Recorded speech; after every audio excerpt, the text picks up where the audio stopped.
Et bonjour, bienvenue sur Parlons Écriture, un podcast par les auteurs, pour les auteurs.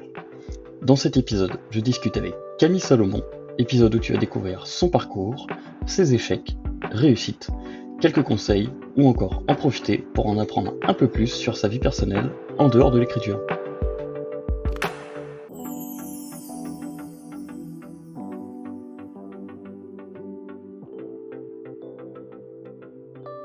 Bonjour Camille, Bonjour. le podcast sur le podcast qui perd ses mots dès la première intro, tu sais. Bienvenue à toi. Du coup, est-ce que déjà, premièrement, rapidement, tu peux te présenter rapidement en quelques phrases pour les... Bien sûr. Donc, moi, je suis correctrice de métier depuis 2019. Donc, 2019, c'est aussi l'année où est paru mon premier roman jeunesse dans une petite maison d'édition qui s'appelle Nat. Et s'en sont suivis plusieurs autres romans jeunesse principalement, mais aussi des romans plus young adultes fantastiques ou horrifiques. Et prochainement, j'ai un livre qui va sortir qui traite des règles d'orthographe. Donc là, plus en lien avec mon métier de correctrice, du coup. Ah oui, du coup, rien à voir. Plutôt livre pratique dans ce cas-là, plus qu'un On est roman plus sur du parascolaire, ouais. parascolaire. Ok, Ouais. d'accord. Donc toujours Et plutôt sur du young adulte et du enfance, c'est ça? Jeunesse? pour les autres livres, Pour le livre que tu vas sortir. le parascolaire, non, on est plus pour des adultes débutants ou des adultes qui aimeraient améliorer en fait leur orthographe, ne plus faire toutes les petites fautes communes. Donc là, on a vraiment recensé 100 erreurs d'orthographe très commune en fait qu'on fait quasiment tous les jours, mais ça va du mail pro à la conversation plus privée. On espère vraiment aider voilà les curieux et ceux qui en ont besoin. Donc là, plus adultes débutants. Ok, d'accord. Et du coup, la question un peu basique que je pose à chaque fois, c'est pourquoi tu t'es lancé dans l'écriture? Qu'est-ce qui t'a donné envie de te lancer? Question compliquée. C'est clair. Je pense pas en fait qu'on prenne la décision un jour de allez, je me lance. En fait, c'est inné, c'est depuis jeune, mais je pense comme beaucoup finalement, comme ceux qui font de la musique, depuis gamine, je gribouille des histoires. Donc ça a commencé avec l'arrivée de mes deux jeunes frères, donc on a 15 ans d'écart, donc j'avais une quinzaine d'années, eux étaient tout petits, j'ai commencé à leur écrire aussi des histoires à eux. Après j'ai eu mes enfants, donc j'ai continué à écrire des petites histoires pour les miens cette fois-ci. Et puis un jour, je regardais un film de pirate, un vieux film de pirate, et je demandais à mon compagnon dans le canapé quelle aurait pu être la vie de Anne Bonny et de Jack Rackham quand ils avaient 13 ans ou 14 ans. Ça m'intriguait parce qu'on les voyait dans le film, forcément déjà adultes avec leur actif de pirate. Et il m'a dit, bah t'as qu'à l'écrire. Eh ben ok, eh ben on y va. Et du coup, ma première trilogie jeunesse, du coup, est née de ça, d'une réflexion en vrac dans le canapé. Énorme. Et j'ai commencé à imaginer, et puis vraiment, ça m'a pris les tripes, et j'ai pas arrêté, en fait. Et depuis, je n'ai plus arrêté. Ok. Et du coup, ça explique un peu pourquoi aussi le jeunesse, c'est-à-dire que à la base, en fait, tu écrivais pour Ouais, tes c'était mes enfants et frères, avant mes pour enfants. tes frères. Et du coup, j'ai commencé à acheter, bah, du coup, surtout avec l'arrivée de mon premier enfant, beaucoup de livres jeunesse. Sa bibliothèque en était pleine, donc plus des albums, il était plus petit. Et je suis tombée amoureuse, en fait, de cet univers, des illustrations, de tout. Donc j'ai une très grande passion pour l'illustration aussi.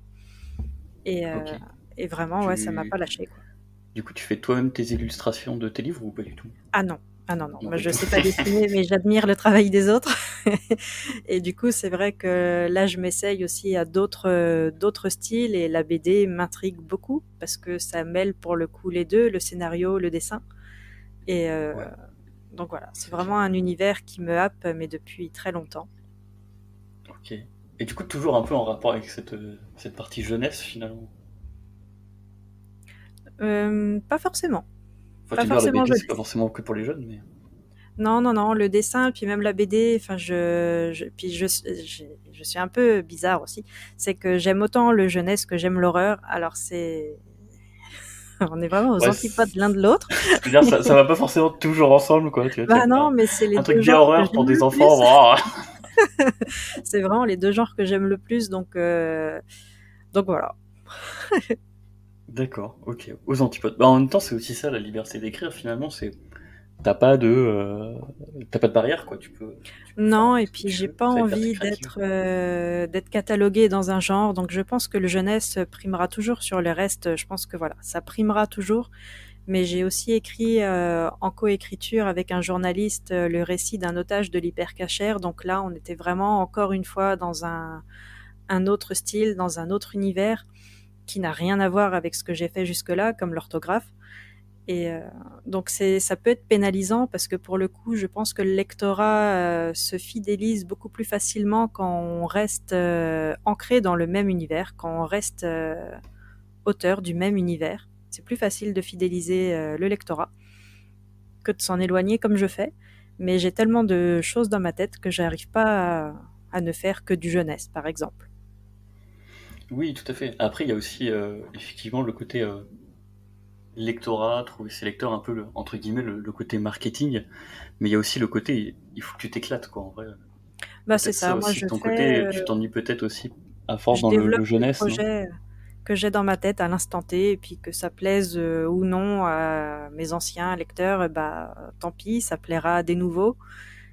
Et puis voilà, je reste assez éclectique dans mon style. Oui, mais en même temps, c'est le plus important, c'est de t'amuser finalement. Oui, bah c'est ce que je fais. Et du coup, pour revenir un peu à pourquoi tu t'es lancé, surtout peut-être aussi comment tu t'es lancé, du coup, tu me parlais que tu étais dans ton canapé avec ton chéri, euh, ton mari, peut-être même d'ailleurs, je crois. Euh, et tu t'es dit, bon, bah voilà, j'ai envie d'écrire un livre, mais comment tu t'es dit, bah, je passe de j'ai envie d'écrire un livre, ah bah maintenant j'ai fini d'écrire un livre, tu vois, comment tu te dis de, bon, je suis dans mon canapé, c'est cool, j'ai envie d'écrire un livre, bah vas-y, j'y vais, quoi, je me lance, quoi. Ouais, c'est pas évident comme question. Ah, et Non, chante ta mais, question! ah ouais, non, mais ça fait réfléchir, c'est bien. Non, bah du coup après moi j'ai un côté très, tu sais, on a tendance à dire que les auteurs sont soit jardiniers, soit architectes. Parfois certains sont les deux.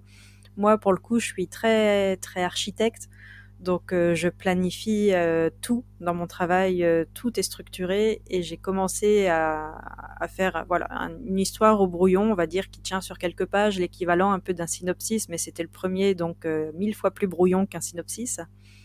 Et puis j'ai commencé après, j'ai regardé ce qui se faisait. J'ai regardé ce qui se faisait en librairie, j'ai regardé les maisons d'édition qui me plaisaient, à peu près pour calculer en fait la taille d'un livre, parce que quand on débute sur le marché, on n'en a aucune idée. Donc je me suis même retrouvée à taper sur Word un chapitre d'un livre pour essayer de voir combien le livre faisait en tout de mots au total, tu vois.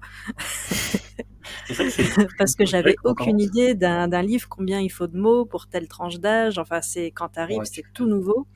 En plus, on parle en Donc t'as nombre de des, mots et pas forcément en nombre de pages, donc c'est assez perturbant peut-être Bah, aussi des parfois, fois. tu as quand même du calibrage, tu sais, tu as des maisons d'édition qui, malgré tout, calibrent. Donc Ouais, après, oui, tu as une espèce de liberté, mais quand toi, tu arrives et que tu n'y connais rien, bah, tu ne sais pas. Donc tu j'ai m'étonnes. copié un peu, voilà, un livre, je m'étais dit, ça ressemble. Donc j'ai divisé mon histoire au même nombre de chapitres, et je me suis dit, les chapitres vont faire à peu près le même nombre de mots, et puis je serai à peu près dans la norme. Donc voilà, j'ai essayé de me structurer comme ça pour le premier. Et du coup, après, pour chaque chapitre, du coup, je fais un plan. Pour chaque chapitre, je fais un résumé assez détaillé par chapitre. Et après, je commence à écrire. Comme ça, je sais pertinemment dans chaque chapitre ce qui se passe, et puis comment ça commence, ce qui est au milieu et comment ça se termine. Donc Ok. après, évidemment, il y a des libertés qui sont prises au fur et à mesure de l'écriture. Mais pour le tout premier, ouais, je me suis beaucoup cadrée. Aujourd'hui, je le fais quand même beaucoup moins. Après, Je maintenant, me c'est laisse peut-être plus de inné un peu place. aussi, hein. Comment? Maintenant, c'est peut-être un peu plus inné, tu vois, c'est un peu plus avec Ouais, bah depuis l'expérience et l'habitude, 2019, tu l'as un peu en là, ça tête, quoi. commence à faire quelques années aussi, hein, donc on prend, ouais, voilà, on se prend moins la tête en fait. Ouais, tu Mais m'étonnes. ça reste quand même très structuré, enfin de mon côté. Ouais, puis c'est structuré dans ta tête, quoi qu'il arrive. Ah oui, ah ouais, je peux pas être jardinière, ne pas savoir ce qui va se passer dans le chapitre suivant. Je suis pas du tout comme ça. Ça m'angoisserait plus qu'autre chose. Tu Mais connais par la contre, voilà. fin avant d'écrire, finalement. Oui, toujours. Mais parfois, je me surprends beaucoup plus aujourd'hui à intégrer des chapitres supplémentaires, à intégrer des intrigues, parfois sous-jacentes ou un peu secondaires, mais qui donnent un peu plus de corps au roman. Donc je m'autorise beaucoup plus de choses qu'au tout premier, ça c'est sûr. D'accord. Et du coup, est-ce que tu écris tout d'une traite? Ou alors tu écris un chapitre, puis tu reviens sur le premier chapitre, puis un autre chapitre? Ou alors est-ce que Ah tu non, écris une traite, puis tu reviens après dessus? Comment tu... Ah non, non, non, je reviens pas 15 fois sur un truc. Quand c'est écrit, et vraiment, je reviens qu'à la relecture. Ok, Donc là, ok, par exemple, tu vois, je suis en train d'écrire un livre, je me dis tous les jours de la semaine, donc du lundi au vendredi, j'écris 1000 mots par jour, donc ça me fait 5000 mots par semaine. Puis voilà, je ok. suis mon rythme, je suis mon plan. Et puis après, par contre, voilà, à la relecture, je reprends tout depuis le début, j'affine s'il y a besoin. Mais finalement, je réfléchis tellement, enfin 1000 mots par jour, ça, c'est beaucoup pour certains. Pour moi, franchement, c'est pas énorme. Mais par contre, ça me laisse le temps de beaucoup, beaucoup réfléchir en fait avant de les écrire, toujours. Ouais, Donc quand ils sont posés, c'est rare que je revienne 15 fois dessus, quoi. ok. Le Parce qu'en premier même temps, il y jet a... ressemble quand même de près à mon jet final. Finalement, j'ai pas besoin de Ok. réécrire tant que ça, quoi. Parce que finalement, dans ton temps d'écriture, il y a l'écriture des 1000 mots, mais il y a aussi la réflexion autour Bah, toute la journée, en de ces fait, mots. ça tourne en boucle dans un coin de ma tête et du coup, j'arrive le lendemain pour réécrire les 1000 prochains mots et franchement, ça coule de source. Je visualise très bien dans ma tête les actions, les dialogues, les trucs et, euh, et ça, ouais, ça va vite. Finalement, ça va assez vite. Mais par contre, tu vois, j'aurais du mal à faire plus. Il y en a qui font 5000 mots par jour, je sais pas comment ils font. Moi, ça me pompe tellement Ouais, d'énergie d'en écrire 1000 déjà, tu au-delà de m'étonnes. l'écriture, que j'ai du mal à faire plus, quoi.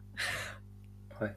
Et finalement, en fait, la frontière peut-être du perso et du pro, si je puis dire, elle est un peu très fine finalement, parce que si j'ai bien compris ce que tu dis, tu vas écrire tes 1000 mots, et puis peut-être que tu vas aller à la plage et tu vas penser finalement, ou tu vas faire une activité ménagère ou autre, et tu vas penser finalement à ton livre, quoi. Tout le temps. Et puis, il y a des projets qui me happent beaucoup plus que d'autres. Il y a des projets qui me passionnent aussi plus que d'autres, ça arrive. Et dans ces moments-là, ouais, c'est assez énergivore. C'est comme si en fond, tu avais toujours un bruit de fond en fait qui ne s'arrête jamais. Donc Ton parfois, cerveau. j'avoue que ça peut être un peu dérangeant parce qu'il y a des moments où je ne pense qu'à ça. Mais c'est la passion. J'imagine que voilà, dans d'autres corps de métier, c'est la même chose.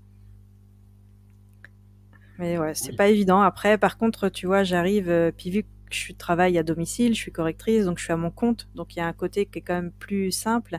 C'est qu'aujourd'hui, chose que je ne faisais pas dans les débuts parce que j'étais salariée, c'est que mon temps d'écriture fait partie de mon temps de travail sur ma journée. Donc je n'écris plus le soir, je n'écris pas le week-end, et vraiment j'inscris ce temps d'écriture-là limite dans mon agenda, quoi. C'est comme une routine. Il y en a qui vont à l'instinct, qui ne prévoient pas parce qu'une fois, si c'est trop prévu, bah, ça les bloque. Moi, au contraire, parce que je suis comme ça, je prévois limite de telle heure à telle heure, j'écris 1000 mots, je sais que je vais les faire, quoi. Il faut que ce soit dans mon agenda et sur ma journée de travail, pas en dehors. Ok. Ouais, en même temps, après, faut aussi compter que ça ferait peut-être beaucoup, en plus de ta journée de travail, si tu devais écrire tes 1000 mots. Bah, au début, c'était ça, parce que j'ai longtemps été salariée aussi, donc bah, pas le Oui. choix, hein. Il faut bien Oui. trouver un temps pour écrire. Tu peux pas dire à ton patron, stop, laisse-moi deux Non, heures. mais c'était, tu vois, je me levais plus tôt le matin bah, pour prendre une heure. C'était les pauses du midi. Je m'isolais pour continuer, puis un peu le soir et les week-ends et les vacances. Mais ouais, ça prend du temps. Ça prend du temps et de l'énergie et de réussir à intégrer ça dans une journée de travail au même titre que mon travail de correctrice. Pour le coup, bah, ça aide. Après, tout le monde n'a pas l'opportunité de pouvoir faire ça c'est sûr. Mais ouais, c'est un sacré plus quand même. Et du coup, tu mets à peu près combien de temps à écrire ces 1000 mots? Est-ce que c'est toujours à peu près pareil? Ou est-ce que des fois tu vas mettre 3 heures, des fois 45 minutes? Est-ce que ça Ouais, ça change? oscille en général entre une heure et une heure et demie, Ok, ok, ok. selon l'action, selon le sujet aussi, parce qu'il y a parfois il y a des livres qui demandent beaucoup plus de recherche à côté que d'autres. Tout à fait. Donc là, j'écris un livre, par exemple, où en ce moment, le thème de fond, c'est un sport en particulier, mais du coup, ça nécessite que j'aille me renseigner à fond sur ce sport-là pour pas raconter de conneries.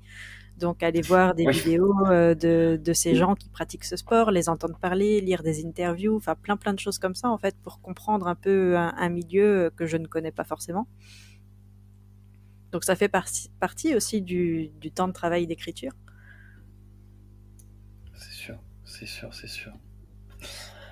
Et du coup, tout à l'heure, tu disais que avant tu étais salarié, maintenant tu as ton compte. Est-ce que tu peux nous en dire un peu plus?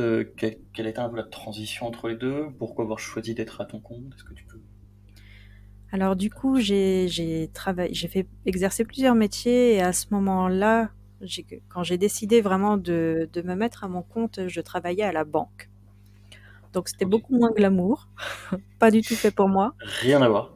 Ah non, puis ça me plaisait pas, c'était pas du tout un univers qui me correspondait, donc ça s'est toujours très bien passé, mais il s'est posé la question, je suis restée 2 ans en CDD, donc à un moment la question s'est posée, bah c'est soit on arrête, soit tu postules pour un CDI, parce qu'ils prennent pas au-delà de 2 ans de CDD forcément.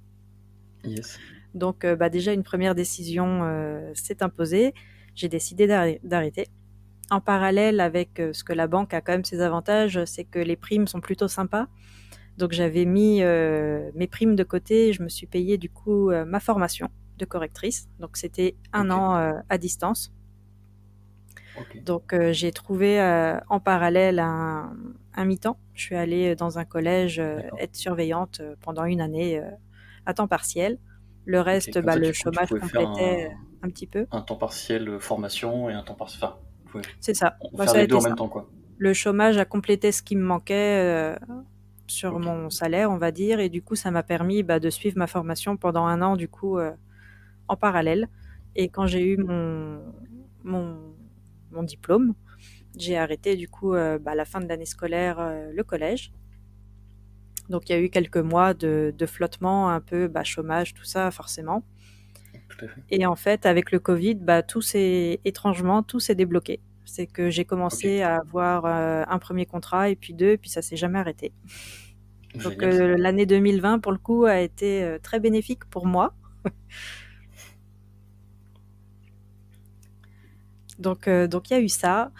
Et puis en parallèle, je suivais beaucoup le blog d'une autrice indépendante que j'aime beaucoup, qui s'appelle Jupiter Phaeton. Alors je ne sais pas si je le prononce bien, mais Ok. c'est une autrice indépendante qui écrivait des billets sur son blog qui étaient vachement inspirants. Et dans un de ses billets, elle disait une petite phrase qu'on lit et qu'on voit souvent, c'est «Tu es ta seule limite». Et je m'étais dit, putain, mais je m'étais dit, mais je m'en mets trop, moi, en fait, des limites. On se limite pour Ouais, tout, sur plein de choses, c'est et clair. j'ai arrêté de me mettre des barrières, des limites. Je me suis dit, je veux corriger, je vais corriger. Et aujourd'hui, bah, tu vois, je me dis, je veux écrire, je vais écrire. Et vraiment, le but final, c'est que l'écriture soit mon travail principal.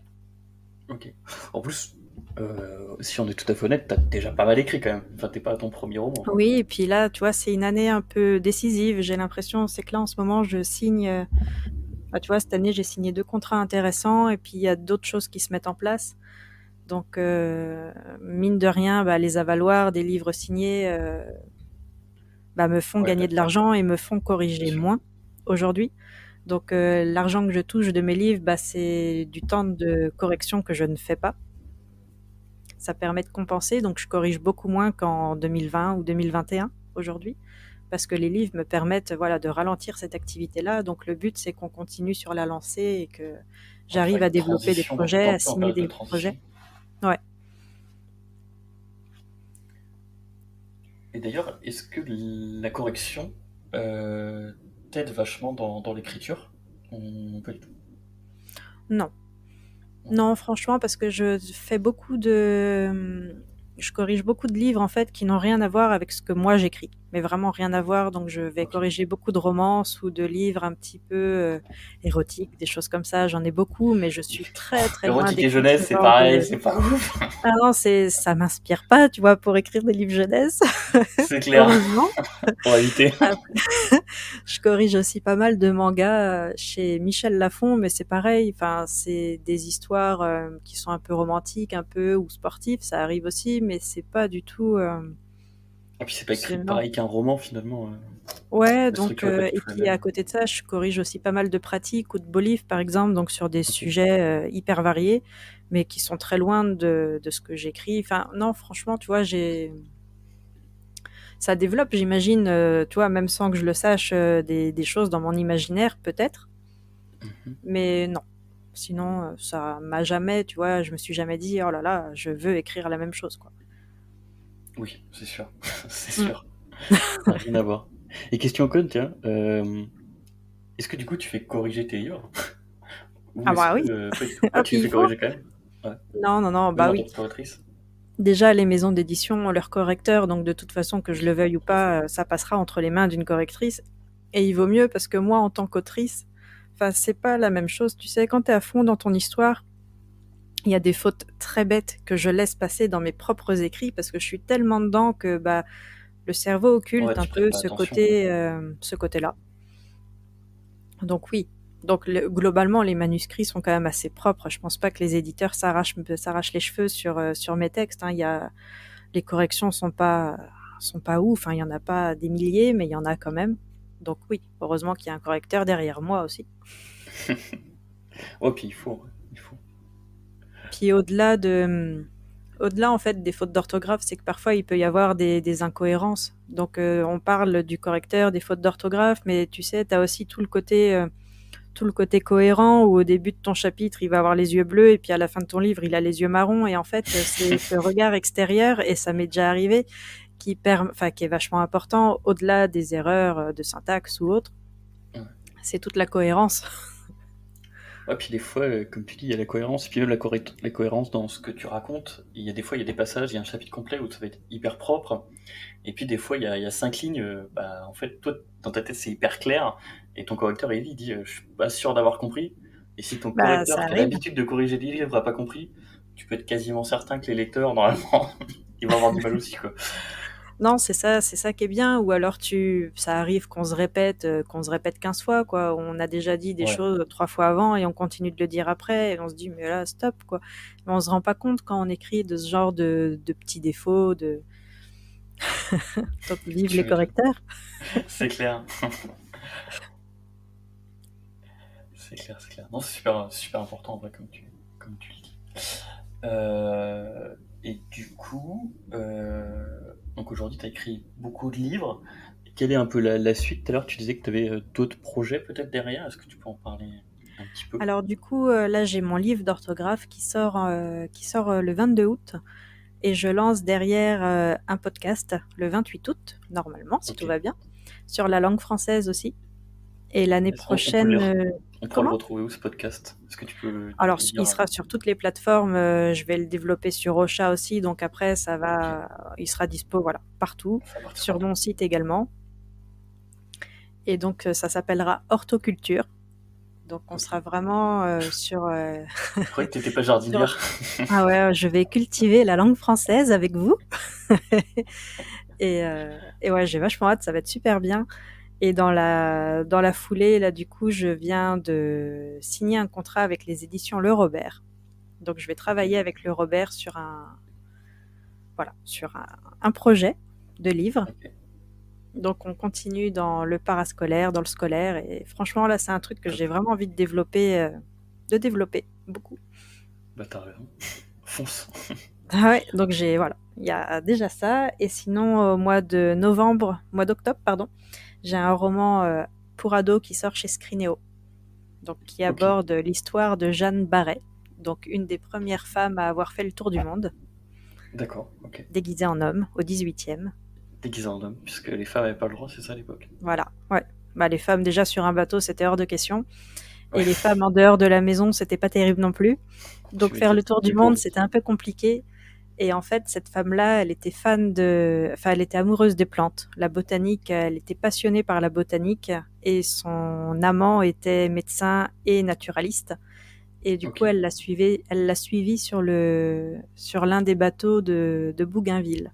Donc, ils ont fait le D'accord. tour du monde, elle comme son valet, et puis lui en tant que naturaliste, et ils ont herborisé le monde entier côte à côte. Très belle Génial. histoire. Ah, non. Hâte de voir ce que ça donne alors. Ah ouais, ah non, franchement, quand j'ai lu cette histoire-là un jour, je me suis dit un jour, j'écrirai un roman là-dessus. Donc voilà, il arrive. Ouais, tu m'étonnes. Ouais, du coup, tu t'inspires beaucoup un peu des histoires réelles pour ensuite créer des histoires de fiction, c'est ça? Ouais, ça a été le cas pour Anne et Jack, du coup, qui reprennent. Ok. Donc c'est très fantastique. Il y a des créatures fantastiques. Il y a plein de choses qui sont fausses, mais il y a aussi plein de choses qui sont vraies. Donc tout l'aspect de la piraterie, de l'esclavage, il y a Ok. énormément de choses. J'ai fait énormément de recherches. En D'accord. young adulte, on a Symbiose. Donc là, on est dans le Paris du 19e. Donc c'est l'exposition universelle. Donc dans mon livre, vous allez retrouver des sorcières, des vampires, plein de choses comme ça dans ce Paris un peu steampunk. Mais les Ok. recherches ont été ouf. Je pense que j'en ai jamais fait autant que pour ce livre-là. C'était incroyable. Puis j'adore l'histoire. Je suis férue d'histoire, donc ça me botte, hein. J'adore ça.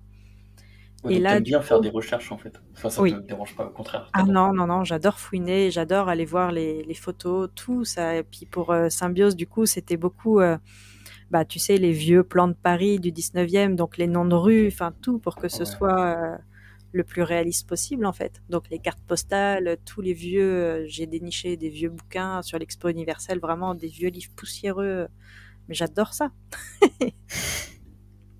Donc je me suis vachement éclatée ouais, sur ce roman-là.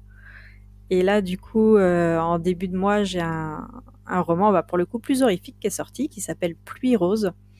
Et Pluie rose se passe dans une Bretagne fictive, donc on est vraiment chez moi, à Binic.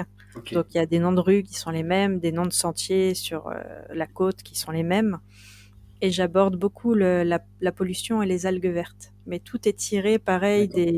d'anciens articles de presse, principalement des années 2010. Donc j'ai compilé beaucoup de choses comme ça pour tisser un peu le fond de mon histoire Ok. et pour faire de la pollution, en fait, quelque chose bah, d'horrifique, pour le coup. Bah, sachant que c'est un peu, comment dire, sujet d'actualité en Bretagne, si je dis pas de bêtises. Bah, le film, tu vois, il y a le film Les algues vertes est sorti le jour de mon Ok. livre. C'est lui qui a copié sur Énorme. moi, de toute façon, c'est sûr. Mais du coup, ouais, ça a été une sacrée coïncidence et ça faisait un moment que j'avais envie ouais, de parler de la pollution, de ce qui se passe aussi chez moi, hein, les algues Mm. vertes, l'agroécologie, enfin, il y a plein de thèmes comme ça que j'essaye d'aborder. Et donc, ouais, c'est vraiment l'inspiration, tu vois, vient de n'importe où, en fait. D'une série que je regarde à la télé, à ce qui se passe vraiment sur la plage à côté de chez moi, c'est vraiment voilà, au gré des coups de cœur et des sujets qui m'interpellent à un moment donné. D'accord. Ok, ok. Et du coup, une question qui a un peu, pas forcément à voir avec ton écriture, mais qu'est-ce qui te motive un peu le matin à te lever, à aller travailler pour pondre ces mots par écrit? Qu'est-ce qui te... Parce que t'as... Ah, il y a plein de choses. Donc déjà, forcément, il y a la passion. Enfin, Ouais. ce petit côté en moi qui me dit que de toute façon, bah, t'es fait pour ça, alors vas-y. Donc il y a cette petite voix en moi qui me dit, voilà, tu fais le métier de tes rêves, vas-y, quoi. Ouais. Ah, Après, puis il y c'est a... peut-être plus facile en plus quand tu sais enfin, quand c'est un métier passion. Dans tous les métiers, il y a des difficultés. Mais tout à l'heure, tu sais qu'en banque, c'était pas. Bon, tu Ah bah, t'éclatais j'avais moins pas. envie d'aller me lever le Mais au matin, ça c'est moins, clair. ouais, c'est ça. Puis le Mais au fait moins, quand d'être t'es. chez soi aussi, hein. Tu sais que tu te Ah, lèves le tu matin, m'étonnes. mais tu peux rester en pyjama malgré tout avec ta tasse de café pour te traîner sur ton lieu de travail, donc c'est moins Tu fais ta vie. contraignant. Ah, ouais, tu m'étonnes.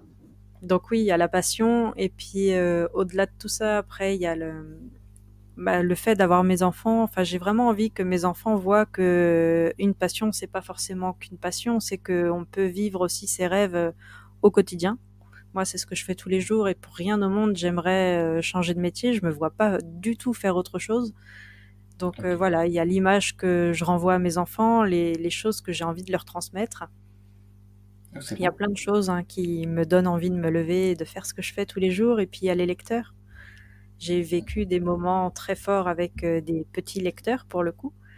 Et je Ok. me dis à chaque fois, ben voilà, pourquoi je fais ce métier-là, c'est pour eux aussi. Tu Est-ce que vois, tu une peux me fois, raconter un. je donnais des cours, enfin des cours, des ateliers d'écriture, et on parlait d'un de mes romans qui s'appelle Maman n'est pas une étoile. Donc là, on aborde le deuil chez une adolescente, et il y a une gamine, elle devait être en sixième, elle était assez jeune, peut-être 11-12 ans. Elle vient me voir et elle me fait ah bah, merci, parce que pour une fois, j'ai l'impression que dans un livre, on parle de moi. Parce qu'elle avait perdu, elle aussi, sa maman, quelque temps auparavant. Ok. Et bah là, tu te dis, bah oui, voilà pourquoi aussi tu te lèves le matin. C'est que ton livre va Ouais. peut-être aider quelqu'un, même si c'est juste pour le détendre, en fait, pour plein de choses, pour lui faire un peu zapper son quotidien, le faire partir dans des mondes fantastiques. Mais il y a aussi, au-delà de ça, peut-être que ça va l'aider à avancer lui dans une réflexion qu'il a dans sa tête, n'importe laquelle. Et je trouve qu'on a un rôle en tant qu'auteur qui est vachement important.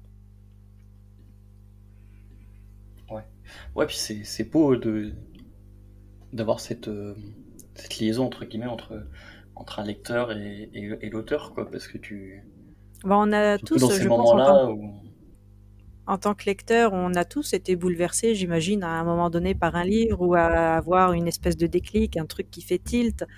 Et je me dis, ouais, en tant qu'auteur, quand tu es celui qui a provoqué le tilt, bah, c'est la plus belle des récompenses, je trouve, et ça donne envie de continuer. En tout cas, même parfois quand il y a des gros coups au moral aussi, il y a des moments où ça va pas trop, bah, ça permet de se raccrocher quand même toujours à être motivé.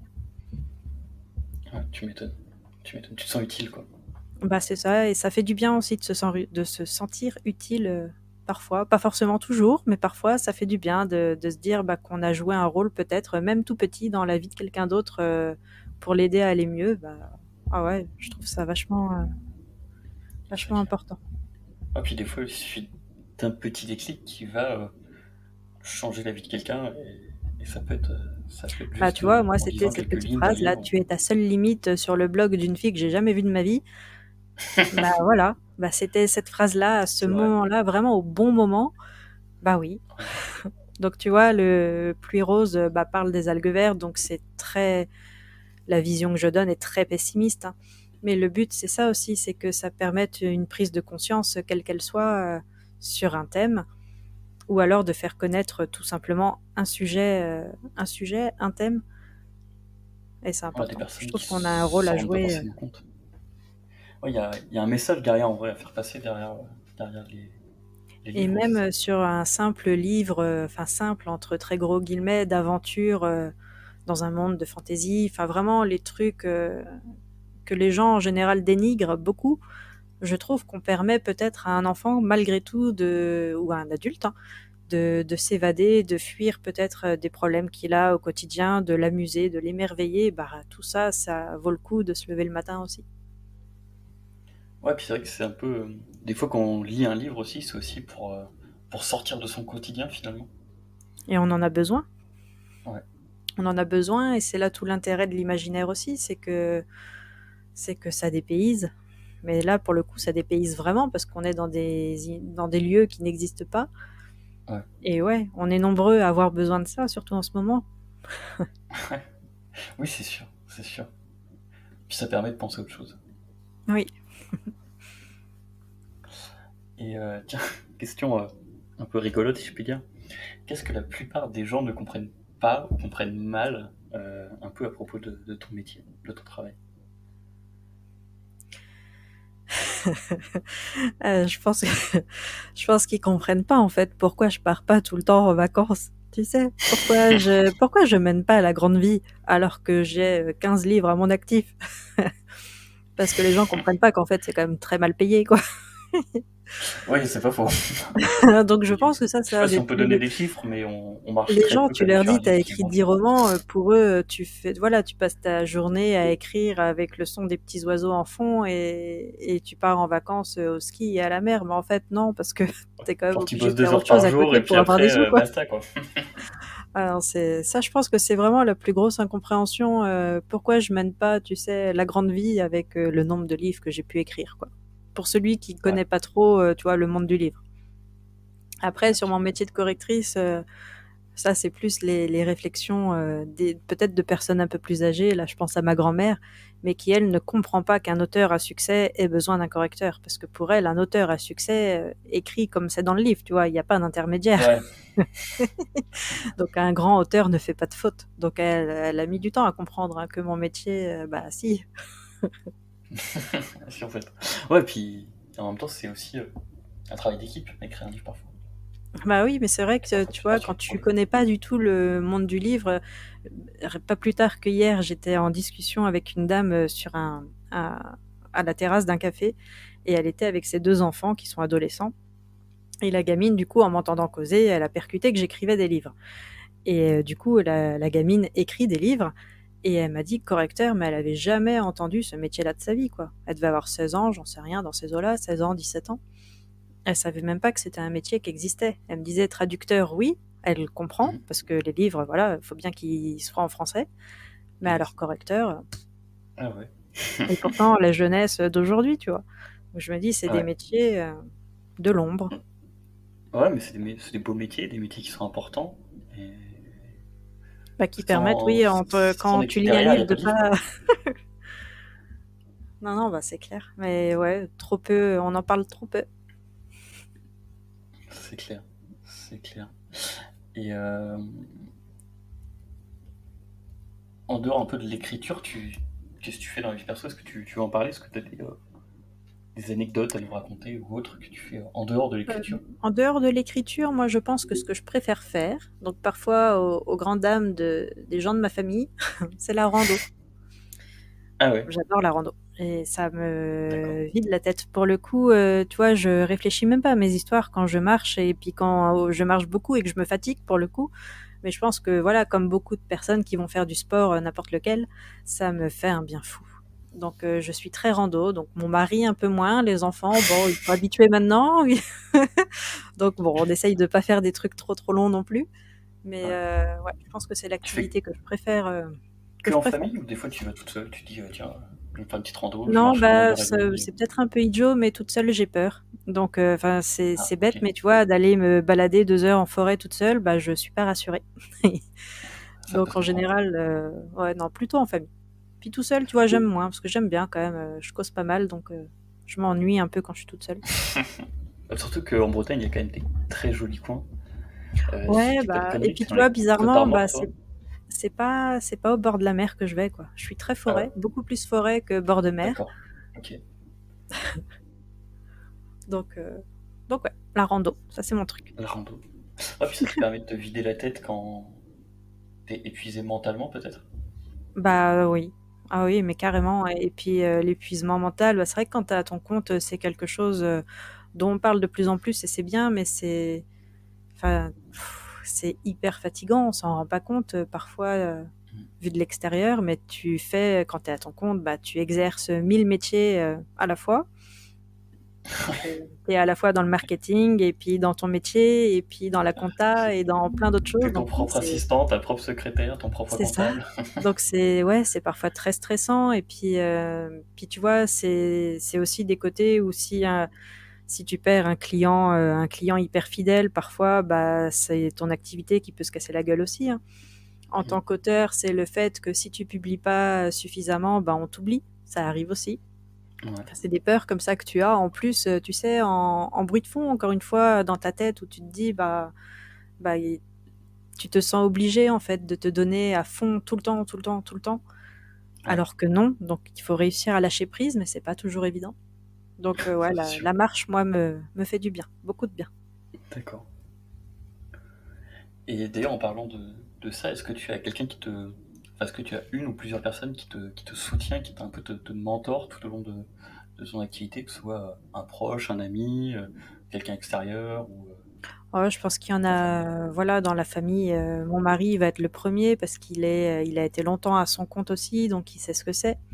Là, aujourd'hui, il travaille, lui, en 100% télétravail comme salarié, mais du coup, on est à la maison bah, tous les deux tout le temps, mais depuis déjà plusieurs années, vu qu'il était à son compte avant ça, il l'a été pendant 5 ans aussi, donc ça fait longtemps en fait qu'on travaille l'un à côté de l'autre. Donc oui, ça va être mon premier pilier, ça c'est clair. Et puis surtout côté écriture, ma mère va être le second pilier, quoi. Ma mère, elle m'a D'accord. toujours dit, tu fais le métier que j'aurais rêvé de faire. Ah ouais? Ah ouais. Elle a toujours aimé les livres, et puis je pense que si j'ai mis le nez dedans, c'était grâce à elle. Elle a toujours, et puis encore aujourd'hui, hein, les livres, c'est vraiment, c'est sa grande passion. Mais jamais, pour le coup, elle écrira forcément, quoi. Donc ouais, elle m'a toujours dit, ouais, tu fais le métier que j'aurais rêvé de faire, et du coup, elle est à fond derrière. C'est génial ça. Donc ouais, non, pour le coup, je suis bien entourée par tout le monde. Donc ça, c'est bien. C'est top ça. C'est top. Euh, Tiens, est-ce que tu peux nous dire a été le moment, tout à l'heure, tu en as parlé d'un joli moment, est-ce que tu peux nous dire à l'inverse quel a été le moment peut-être, ou l'un des moments les plus difficiles que tu as pu surmonter tout au long de ton activité? On parle souvent des réussites un peu dans les podcasts, des belles choses, mais bah, le métier d'auteur c'est aussi un métier qui est pas toujours très simple. Est-ce que tu as des exemples à nous donner? Alors, j'ai pas eu de moments vraiment qui m'ont mis sans dessus-dessous. Après, bon, il y a des, ça, c'est arrivé d'avoir des refus sur des manuscrits Ouais. de personnes avec qui je pensais vraiment avoir une chance de signer. Donc, tu vois, ces Ok. moments-là, ouais, ça te fout un coup au moral. Et puis, c'est arrivé il y a pas très longtemps encore. Et ouais, tu te remets forcément en question dans ces moments-là. Mais bon, là, c'est le jeu. Et puis voilà, c'est pas dramatique. Après, je pense que c'est plutôt, tu sais, quand tu reçois tes relevés de vente et que tu vois que le livre décolle pas ou qu'il est vraiment en bout de Mm. course et qu'à un moment donné, bah, ça tombe dans l'oubli, mais c'est le jeu aussi, tu me diras. Et puis, encore une fois, il n'y a rien de dramatique. Mais je pense que voilà, ça fout des coups au moral malgré tout sur quand tu crois en ton livre, quand il sort, quand tu l'édites et tu te dis, ça y est, quoi, mon histoire va arriver chez les lecteurs et puis ça arrive qu'il y ait des flops. Mm. Bah, ouais, c'est difficile de se dire, bon, allez, j'en écris un autre et puis on verra. Donc, faut vraiment réussir à se détacher de tout ça. Mais surtout quand Mais tu mets la barre un sinon, peu haute, que tu as eu quelques belles ventes, etc., et puis que derrière, tu as un livre qui fonctionne pas bien par ouais, bah, rapport aux autres, ça peut te c'est faire le revenir. jeu et puis c'est bon, voilà. Mais voilà, c'est pas dramatique, je veux dire. Mais c'est quotidiennement, ouais, ça peut être. Il y en a certains qui arrêtent d'écrire, quoi, parce que ça marche Ouais. pas et certains se remettent vraiment en question. Moi, je ne le fais pas, mais je connais Ok. certains, oui, qui vont bah, tout laisser tomber, quoi, et je trouve ça vachement dommage. Mais sinon, non, tu vois, j'ai pas vécu vraiment de choses horribles. Enfin, j'ai toujours eu la chance de travailler avec des personnes bienveillantes. Déjà, dans toutes les maisons d'édition avec lesquelles j'ai travaillé, franchement, tout le monde a été bienveillant, donc j'ai pas connu de choses hyper négatives. Donc ça, c'est une Ok. force. Ça, c'est important. Ouais, j'ai connu dans le cadre de mon travail salarié, tu vois, le harcèlement moral, je sais ce que c'est. Ok. Et ça, c'est horrible. Et ça, je pense que Ok. de ma carrière, de toute ma carrière pro, c'est peut-être le genre de, voilà, ces personnes Ok. toxiques-là, c'est peut-être le pire que j'ai vécu. Et puis avec certaines, j'ai eu beaucoup de mal à m'en remettre. Ouais, tu m'étonnes. Mais non, sinon, dans le cadre de mon travail, autrement, non, non, Et pas c'est peut-être de aussi une choses. façon de se libérer de ça, d'être auteur à ton compte, etc. T'as plus cette. Maintenant, tu peux choisir finalement avec qui tu travailles, que c'est moins le cas quand t'es salarié. Ouais, et puis voilà, on se renseigne beaucoup. Puis les auteurs, globalement, surtout dans l'imaginaire, après, je connais pas trop les autres milieux, mais on est vachement soudés les uns les autres. Mm. Tout le monde parle avec tout le monde. Il n'y a pas de jalousie, d'animosité. Il n'y a pas de les hommes sont meilleurs que les femmes, Ouais, parce que ça arrive dans d'autres corps de métier aussi, hein. c'est sûr. Et puis Mais typiquement, il n'y a pas vraiment de concurrence entre les auteurs, puisque deux histoires du même genre ne seront de toute façon pas les mêmes. bah, il y a toujours des petits clichés qui persistent, tu vois, comme la Oui, SF, c'est plus une histoire d'homme et le jeunesse plus une histoire de femme, tu vois, t'as toujours quand ouais, même des clichés comme ça à la noix qui c'est sûr. persistent, qui résistent encore et toujours. Mais globalement, non, tu vois, quand je suis en salon, quand toutes les maisons d'édition sont les unes à côté des autres, enfin, tout le monde Ouais. va parler à tout le monde, les éditeurs entre eux, les auteurs avec les autres éditeurs, enfin, tu vois, il y a pas d'exclusivité ou une espèce de côté Mm. malsain comme ça, donc ça, c'est vraiment super. Franchement, c'est une très bonne ambiance. Donc c'est important. Ok. Et du coup, toi, tu vends, parce que là on parlait des salons, tu vends principalement tes livres dans les salons ou tu fais. Parce que du coup, tu passes par une maison d'édition, donc normalement la maison d'édition t'accompagne un peu plus que quand t'es auto-édité, par exemple, quand t'es indépendant. Ça dépend. Les toutes petites Mais maisons d'édition, c'est compliqué, hein. Généralement, elles ouais, font pas de ok. salon et parfois elles sont pas diffusées. Donc les livres sont commandables partout, mais ne sont Ouais, pas forcément présents en rayon. ok. Donc après, tu vois, il y a des maisons comme Scrineo où là, non, ça va être de la vente essentiellement en librairie parce qu'ils sont bien diffusés, Ok. ils sont présents partout. Donc ça fonctionne bien. Ils font très peu de Ok. salons à part Montreuil. Enfin voilà, ils font Ils pas font de des gros salons salons. autrement. Mais bon, il y a une présence en librairie, donc c'est bien. Et D'accord. tu as des maisons comme Inceptio, avec qui j'ai fait plus mes bouquins adultes ou young adultes, où là, par contre, ils font énormément de salons. Donc là, on est beaucoup Beaucoup sollicité, ouais. avec le lecteur, en fait, et ça se vend beaucoup mieux en salon, pour le coup, qu'en librairie, quoi. D'accord, Parce ok. qu'en Bah, en même librairie, temps, tu es quand même noyé dans la masse. ouais. Et puis on va pas se mentir, si t'es un best-seller, tu vas être dans les premiers rayons, ils vont te mettre en avant. Si t'es un peu le livre Bah, moyennement vendu, tu vas être au bout du rayon avec les t'es autres pas livres. sur la table, hein, tu es directement rangé en rayon, et puis voilà, les gens vont pas forcément s'y Ouais. intéresser. Et souvent, Moi, tu vois que la tranche, donc en fait, tu vois que le titre du livre parmi tant d'autres, donc c'est pas forcément. Bah C'est pas ouais, pareil. donc ça dépend vraiment des maisons d'édition. Donc là, tu vois, j'ai connu les deux, enfin même les trois cas de figure. Celui qui ne fait absolument rien parce qu'il est trop petit pour faire quoi que ce soit. Mais bon, ton livre existe, ils ont cru en toi, donc déjà c'est vachement cool. Après, c'est à toi pour le coup de le faire vivre.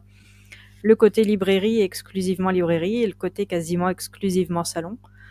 D'accord. Donc après, bon, on s'adapte, hein. De toute façon, il faut bien se renseigner avec qui on signe. Et c'est Ouais. pratique si on peut parler avec les auteurs et tout avant de signer soi-même pour voir un peu comment ça se passe. Moi, j'ai toujours signé en tout état, enfin en En sachant sachant les choses. pertinemment ce qui m'attendait, donc j'ai pas de déception. Ok. Voilà. Et t'as jamais voulu t'auto-éditer? Toujours maison d'édition? Non, non, parce que l'auto-édition, c'est pas le fait de reconnaissance ni rien, c'est le fait que ça prend énormément de temps. Parce qu'il faut Ouais. un bouquin propre, il faut aller démarcher quelqu'un pour la couverture, il faut faire tout soi-même et c'est du temps que j'ai pas envie de. C'est un peu de frais aussi. Par exemple, tu as une couverture, tu vas payer Ouais, quelqu'un pour le faire, oui, il y etc. a un côté argent, ça c'est clair. Et puis voilà, c'est encore un métier, il faut limite être commercial quand tu es à ton compte. Ouais. C'est pas ma cam, j'ai du mal, non, j'ai du mal à me vendre déjà un petit peu, donc un jour peut-être, hein, je ferme pas la porte à quoi que ce soit, mais, euh, mais pour l'instant, si je peux déléguer tout ça à quelqu'un d'autre, moi je trouve ça cool. Tu m'étonnes. Tu m'étonnes. Ouais, puis Donc après, il y voilà. a aussi, normalement, enfin, dans les plus grosses maisons d'édition, comme tu disais tout à l'heure chez Inception, c'est ça? Inception. Inception. Ouais, Inception. Euh, T'as un accompagnement aussi sur la vente de tes livres, ils vont peut-être te conseiller, t'aider un peu, tu vois. Quand t'es indépendant, bah, t'es là toi, quoi. Bah, t'es un peu lâché, et puis les libraires croient pas, généralement, croient pas en toi. De toute façon, si t'es pas Oui. édité, les libraires acceptent très peu les dépôts de bouquins. Ouais. Sauf Déjà, si. même édité avec une toute petite maison, je l'ai déjà fait, avec Ouais. Anne et Jack principalement, d'aller démarcher des librairies en porte-à-porte presque, hein, pour savoir s'ils pouvaient me Ouais. prendre des exemplaires. Généralement, ils veulent pas, ou un peu à contre-cœur. Pour te faire plaisir, quoi. Ils t'en prennent Ouais, c'est trois. ça, ils vont t'en prendre deux, voilà, parce que t'as l'air sympa, et puis vaut mieux que ça se vende, quoi, parce que sinon on te Ouais. les retourne de toute façon aussi. Ouais. Donc ouais, c'est pas évident. Je trouve que vraiment ceux qui font ça, et il y en a qui le font extrêmement bien. Franchement, moi je leur tire mon chapeau parce que c'est pas simple. C'est vraiment encore un métier à part entière, je trouve. Ouais, bah oui. Bah, du coup, t'as le double métier, auteur et finalement éditeur, quoi. Donc, Bah c'est ça, et non, non, c'est pas évident, donc je me vois pas faire ça pour l'instant en tout cas. tu m'étonnes. Et qu'est-ce que tu conseillerais un peu à quelqu'un qui veut se lancer? Aujourd'hui, je sais pas, un de nos auditeurs, il a envie de se lancer dans l'écriture, il sait pas trop comment faire. Est-ce que tu as des conseils à donner? Le premier, je pense que ce serait vraiment de pas abandonner. Peu importe ce que disent les gens sur l'histoire, surtout sur le style, il faut vraiment se dire, moi je pars du principe où, tu vois, dans ma tête, je me dis RAF, rien à foutre. Mais c'est limite un mantra aujourd'hui, hein. Et puis avec ma Ok. mère et mon fils, on est tous les trois pareils, hein. RAF, rien à foutre. C'est que peu importe, voilà, il faut pas se laisser, il faut pas que les autres en fait changent ce que tu as dans ta tête, changent tes rêves, changent le cours que tu veux donner à ta vie ou à ton histoire ou à quoi que ce soit. Donc ne pas abandonner, vraiment aller à fond au bout du truc. Et déjà, franchement, si tu arrives à aller au bout de ton truc, tu as déjà gagné, quoi. Parce que c'est pas Ouais, évident de finir un livre. Moi, j'en ai commencé avant de finir le premier, j'en ai commencé plein que j'ai jamais terminé. Donc déjà, c'est pas évident. Et puis ouais, d'oser aller le culot. Je pense que c'est mon deuxième conseil, c'est d'aller au culot. Parler à des ok. éditeurs, à des auteurs, même sur les réseaux sociaux, sur leur boîte mail. Au pire, il n'y a pas de réponse, bah tant pis. Mais je sais que même en tant qu'autrice, tu vois, avec quelques livres et tout à mon actif, je continue d'aller au culot pour aller essayer de signer avec quelqu'un avec qui j'ai envie de signer. Et bah, faut y aller, quoi. Ouais, c'est clair. C'est Donc, clair. je pense que ouais, ça, c'est important. Et du coup, pour finir un peu cet épisode, euh, qu'est-ce que l'écriture t'a apporté finalement? Sacrée question. Je pense que, encore une fois, là, ça concerne que moi, mais je pense que j'ai beaucoup tu vois, j'ai beaucoup de petits démons dans ma tête qui parfois me font aller, ça arrive un peu mal. Et du coup, l'écriture, moi, à titre perso, m'aide à tout ça. Ça m'aide à me vider la tête de choses qui me tracassent. Ok. Et c'est un défouloir. Mais comme quelqu'un irait faire de la boxe, moi, ça me défoule vraiment et je pense que j'ai besoin de cet exutoire-là pour ne pas me laisser submerger parfois par des pensées un peu tristes ou un peu mauvaises. Donc autant je m'éclate toujours à le faire, toujours, mais il y a un côté exutoire dont j'ai besoin. Ok. Donc je pense que ça m'aide aussi à aller mieux et généralement de toute façon quand ça va pas j'écris pas. Donc là tu vois j'ai eu une période un peu difficile dernièrement où j'ai pas posé un mot mais ça a duré 6 mois quoi et ça me rendait malade parce que je me dis 6 mois mais j'avais qu'une envie c'était d'écrire mais je ne pouvais pas. Donc il y en a qui très mélancoliques parviennent à écrire des très jolies choses. Moi non, moi faut que je sois heureuse quand j'écris sinon ça marche pas. Mais du coup ça m'aide. Ouais. Est-ce que ça t'aide à être heureuse du coup finalement ? Oui. Clairement. Ah oui, sans aucun doute. D'accord. Et du coup, petit instant promo, est-ce que tu peux nous parler peut-être, je sais pas, de ton dernier livre ou d'un livre phare et nous dire où est-ce qu'on peut le trouver ? Oh bah le tout dernier dont je vous ai parlé, hein, Pluie rose. Donc là, dans Pluie rose, on va suivre, c'est un roman choral, donc faut aimer avoir pas mal de personnages. Donc on va suivre d'un côté un groupe d'adolescents, ils sont 4, et de l'autre côté, on va suivre leurs parents. Donc il y a des personnages secondaires qui se rajoutent à ça, mais en fait, dans Pluie rose, vous avez une explosion, l'explosion d'une usine qui contient des produits chimiques et qui, un peu comme dans le film Phénomène, va répandre sur la ville une pollution hyper toxique qui va attaquer le cerveau des adultes et leur faire des choses horribles. Donc ça va du meurtre au suicide, enfin vraiment ça va faire ressortir ce qu'ils ont de pire en eux. Ça va les dérégler complètement.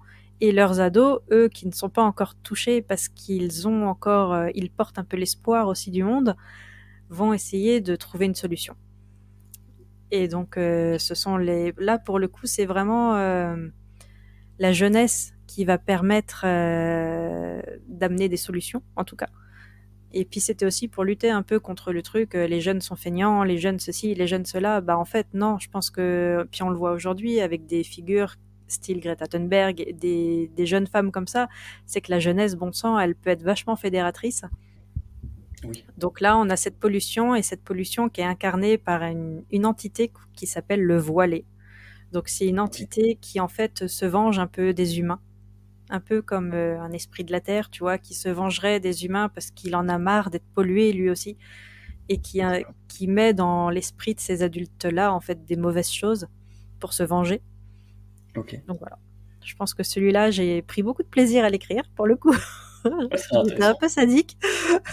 Et où est-ce qu'on peut le trouver du coup ? Bah, il est commandable partout et je l'ai vu en librairie, donc n'hésitez pas à chercher. Donc ça dépend des libraires. Là, je l'ai vu en rayon adulte et je l'ai aussi vu en rayon young adulte. Donc, okay. Donc de toute façon, pas hésiter à fouiner. Il est commandable en librairie. Partout, oui. Donc vous pouvez aller dans n'importe quelle librairie ou sur toutes les plateformes. Voilà. Tu peux redonner le nom qu'on n'oublie pas. Pluie rose. Pluie rose, de Camille Salomon. Du coup, de toute façon, je le mettrai en description. Ok. Donc voilà. En tout cas, bah, merci beaucoup à toi d'être venu. Merci à toi de m'avoir invité. De t'interviewer, d'en apprendre un peu plus sur toi et de nous avoir un peu expliqué en dehors un peu ta vie personnelle et puis ton activité de correctrice à côté de ton activité d'auteur. Bah, j'espère que ça aura donné envie aux gens de se lancer et de persévérer, surtout. Persévérer, je crois que c'est le mot. Croire en soi.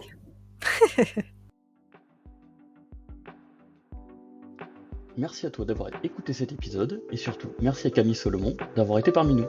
Pour ne manquer aucun épisode, je t'invite à t'abonner à notre newsletter. Le lien est dans la description de l'épisode. En prime, tu recevras quelques bonus exclusifs. On se voit au prochain épisode. À plus.